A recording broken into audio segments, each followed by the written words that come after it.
ये आकाशवाणी रायपुर है। प्रादेशिक समाचार बुलेटिन के साथ मैं शुभ्रा भट्टाचार्य।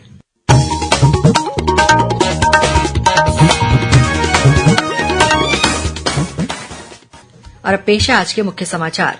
विधानसभा चुनाव के तहत राज्य के 90 विधानसभा क्षेत्रों से अब तक सभी श्रेणियों के 1,03,000 से अधिक डाक मतपत्र प्राप्त हुए हैं। उपराष्ट्रपति जगदीप धनखड़ 3 दिसंबर को छत्तीसगढ़ के एक दिवसीय प्रवास पर रायपुर आएंगे। कांकेर जिले के पखांजूर इलाके में माओवादियों ने ग्राम पंचायत कंदाड़ी के उप सरपंच की हत्या की। और भारत और ऑस्ट्रेलिया के बीच रायपुर में खेले जा रहे चौथे T20 अंतर्राष्ट्रीय क्रिकेट मैच में ऑस्ट्रेलिया ने टॉस जीतकर पहले गेंदबाजी चुनी। अब समाचार विस्तार से। छत्तीसगढ़ में विधानसभा चुनाव के बाद सभी 90 विधानसभा सीटों की मतगणना कड़ी सुरक्षा के बीच जिला मुख्यालयों में परसों 3 दिसंबर को एक साथ होगी। इसके लिए निर्वाचन आयोग ने सभी तैयारियां पूरी कर ली हैं। इस बीच राज्य के 90 विधानसभा क्षेत्रों से अब तक सभी श्रेणियों के 1,03,000 से अधिक डाक मतपत्र प्राप्त हुए हैं। इनमें सेवा मतदाताओं के ETPB, निर्वाचन ड्यूटी कर्मचारियों के सुविधा केन्द्रों से प्राप्त डाक मतपत्र और अनुपस्थित श्रेणी के 80 वर्ष से अधिक आयु वर्ग के मतदाता, दिव्यांग तथा अनिवार्य सेवा मतदाताओं से प्राप्त डाक मतपत्र शामिल हैं। मुख्य निर्वाचन पदाधिकारी रीना बाबा साहेब कंगाले ने बताया कि सेवा मतदाताओं को जारी किए गए ETPB प्रतिदिन प्राप्त हो रहे हैं, जिनकी संख्या 6,000 से अधिक है। सेवा मतदाताओं के ETPB परसों 3 दिसंबर को मतगणना शुरू होने के पहले तक प्राप्त किए जाएंगे। प्रत्येक दिन प्राप्त होने वाले ETPB को जिला स्तर पर अभ्यर्थियों अथवा उनके प्रतिनिधियों की उपस्थिति में जिला मुख्यालय के ट्रेजरी स्थित स्ट्रांग रूम में सुरक्षित रखा जाता है और इसकी संख्यात्मक जानकारी से सभी को अवगत कराया जाता है। वहीं डाक मतपत्रों में निर्वाचन ड्यूटी में तैनात अधिकारियों कर्मचारियों के 91,000 से अधिक डाक मतपत्र शामिल हैं। इसी तरह 80 वर्ष से अधिक उम्र के मतदाता और दिव्यांगजनों के घर घर जाकर प्राप्त किए गए डाक मतपत्रों की संख्या 6,000 से अधिक है। इसके अलावा अनिवार्य सेवा श्रेणी के अनुपस्थित मतदाताओं से प्राप्त डाक मतपत्रों की कुल संख्या 165 है। मुख्य निर्वाचन पदाधिकारी ने बताया कि डाक प्राप्त मतपत्रों की संख्यात्मक जानकारी प्रत्येक दिवस भारत निर्वाचन आयोग के निर्धारित प्रारूप में प्रेषित की जा रही है और जिला स्तर पर भी इसकी जानकारी से सभी अभ्यर्थियों को अवगत कराया जा रहा है। उन्होंने बताया कि मतगणना के दिन 3 दिसंबर को सबसे पहले सुबह 8 बजे से डाक मतपत्रों की गणना की जाएगी और उसके करीब आधे घंटे बाद EVM मशीन के मतों की गणना शुरू होगी।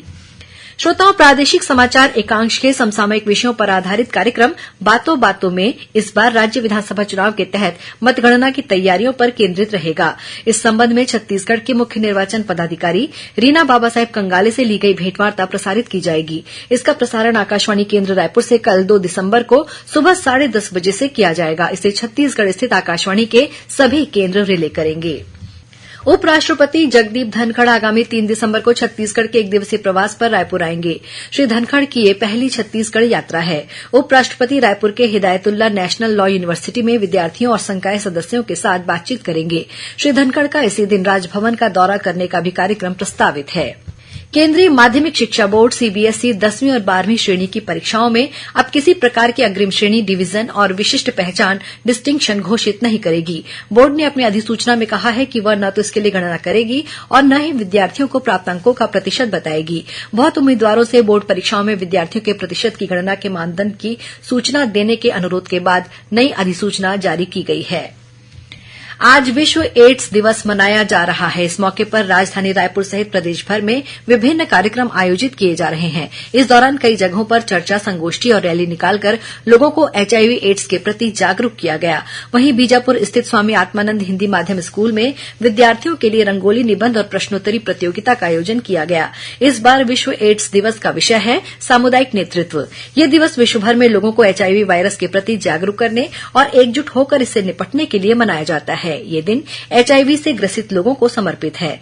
विश्व स्वास्थ्य संगठन के अनुसार 3 करोड़ 90 लाख से अधिक लोग HIV से पीड़ित हैं। इस साल विश्व भर में HIV से ग्रस्त 6,30,000 लोगों की मृत्यु हुई है। कांकेर जिले के पंखाजूर इलाके में माओवादियों ने ग्राम पंचायत कंदाड़ी के उपसरपंच रामसू कचलानी की हत्या कर दी है। माओवादियों ने ग्राम अचिनपुर के पास पर्चा फेंककर इस घटना की जिम्मेदारी ली है। वहीं माओवादियों ने पखाजूर क्षेत्र के ग्राम अचिनपुर और बुरका में सड़कों को खोद दिया है, जिसके कारण इस मार्ग पर आवागमन अवरुद्ध हो गया है। साथ ही बुरका गांव में ही माओवादियों ने निजी कंपनी के एक मोबाइल टावर में आग लगा दी है। पश्चिम मध्य रेलवे भोपाल मंडल के भोपाल इटारसी रेलखंड पर बुदनी बरखेड़ा के बीच प्री नॉन इंटरलॉकिंग का कार्य किया जाएगा। इसके कारण दक्षिण पूर्व मध्य रेलवे से गुजरने वाली कुछ गाड़ियां आगामी 6 से 10 दिसंबर तक रद्द रहेंगी। इनमें Nizamuddin Raigarh Gondwana express, Korba Amritsar Chhattisgarh express, Amritsar Bilaspur Chhattisgarh express और बिलासपुर कोरबा पैसेंजर स्पेशल शामिल हैं।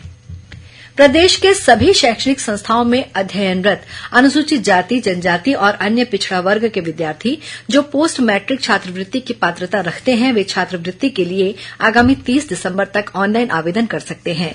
वहीं ड्राफ्ट प्रस्ताव लॉक करने के लिए अगले साल 20 जनवरी और स्वीकृति आदेश लॉक करने के लिए 24 जनवरी तक की तिथि निर्धारित की गई है। निर्धारित तिथि के बाद चालू शिक्षा सत्र की पोस्ट मैट्रिक छात्रवृत्ति के लिए ऑनलाइन आवेदन का पोर्टल बंद कर दिया जाएगा। हरियाणा के गुरुग्राम में पिछले महीने आयोजित राष्ट्रीय खेलकूद प्रतियोगिता में कोंडागांव की छात्रा लेखा नेताम ने जूडो में कांस्य पदक जीता है। लेखा नेताम ने 14 वर्ष से कम आयु वर्ग के 44 किलोग्राम वर्ग में उत्कृष्ट प्रदर्शन करते हुए ये उपलब्धि हासिल की है। लेखा नेताम के कोंडागांव पहुंचने पर कलेक्टर दीपक सोनी ने उनका सम्मान किया। इस अवसर पर कलेक्टर ने उन्हें शुभकामनाएं देते हुए आगामी खेल प्रतियोगिताओं में भी इसी तरह का प्रदर्शन करने के लिए प्रोत्साहित किया। इस मौके पर जूडो प्रशिक्षक नारायण सोरेन ने बताया कि 3 से 6 दिसंबर तक गुजरात के अहमदाबाद में आयोजित होने वाली खेलो इंडिया विमेन लीग रैंकिंग प्रतियोगिता में जिले की 4 महिला खिलाड़ी जूडो प्रतियोगिता में शामिल होंगी। इनमें हेमवती नाग, राजेश्वरी मरकाम, गीता हिड़को और निर्मला शोरी शामिल हैं। कलेक्टर ने इन सभी खिलाड़ियों को शुभकामनाएं दी। गौरतलब है कि कोंडागांव में जिला प्रशासन और आईटीबीपी की 41वीं बटालियन द्वारा निःशुल्क जूडो प्रशिक्षण केंद्र संचालित किया जा रहा है।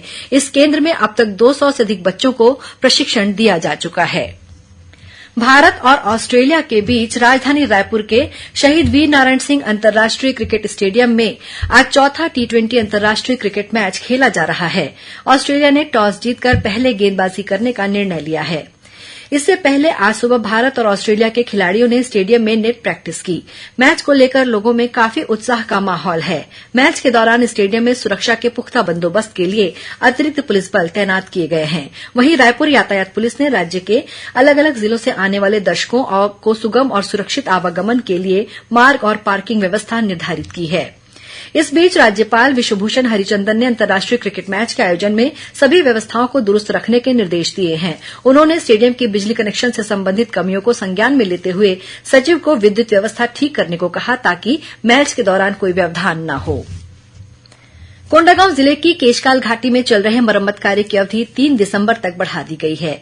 ऐसे में मालवाहक वाहनों का आवागमन पूर्व में निर्धारित वैकल्पिक मार्ग से ही होगा। अनुविभागीय अधिकारी ने बताया कि केशकाल घाटी में चलाए जा रहे पेंच मरम्मत कार्य को बीते 18 नवंबर को शुरू किया गया था, जिसे 30 नवंबर तक पूरा किया जाना था, लेकिन निर्धारित अवधि तक कार्य पूरा नहीं होने के कारण कार्य की अवधि 3 दिन और बढ़ाई गई है। और अब पेश है मौसम का हाल। चक्रवाती तूफान के असर से प्रदेश में आगामी 48 घंटों के दौरान बदली बारिश की स्थिति बन सकती है। मौसम विभाग से मिली जानकारी के अनुसार एक अवदाब दक्षिण पूर्व बंगाल की खाड़ी और उससे लगे दक्षिण पश्चिम बंगाल की खाड़ी के ऊपर पश्चिम उत्तर पश्चिम दिशा में आगे बढ़ रहा है। इसके प्रभाव से एक चक्रवाती तूफान बनने की संभावना है, जिसके कारण से 3 दिसंबर को बस्तर संभाग में बारिश होने के आसार हैं। अंत में मुख्य समाचार एक बार फिर। विधानसभा चुनाव के तहत राज्य के 90 विधानसभा क्षेत्रों से अब तक सभी श्रेणियों के 1,03,000 से अधिक डाक मतपत्र प्राप्त हुए हैं। उपराष्ट्रपति जगदीप धनखड़ 3 दिसंबर को छत्तीसगढ़ के 1 दिवसीय प्रवास पर रायपुर आएंगे। कांकेर जिले के पखांजूर इलाके में माओवादियों ने ग्राम पंचायत कंदाड़ी के उप सरपंच की हत्या की। और भारत और ऑस्ट्रेलिया के बीच रायपुर में खेले जा रहे चौथे टी20 अंतर्राष्ट्रीय क्रिकेट मैच में ऑस्ट्रेलिया ने टॉस जीतकर पहले गेंदबाजी चुनी। इसी के साथ प्रादेशिक समाचार बुलेटिन समाप्त हुआ। नमस्कार।